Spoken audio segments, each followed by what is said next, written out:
The study of DNA. Welcome to the world of biology, where we explore the fascinating world of living organisms and their complex systems. In this video, we will delve into the study of DNA, the molecule that carries the genetic information of all living things. DNA, or deoxyribonucleic acid, is a long, twisted molecule that contains the genetic instructions used in the development and function of all living organisms. It is found in the nucleus of every cell in our body and is responsible for the traits that make us unique. The discovery of DNA and its structure is one of the most significant scientific breakthroughs of the 20th century.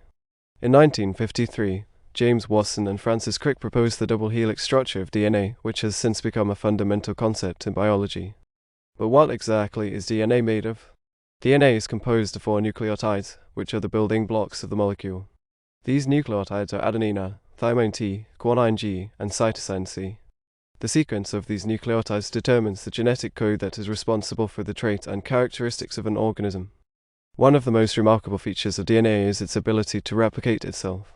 This process is essential for the growth and development of cells and the transmission of genetic information from one generation to the next.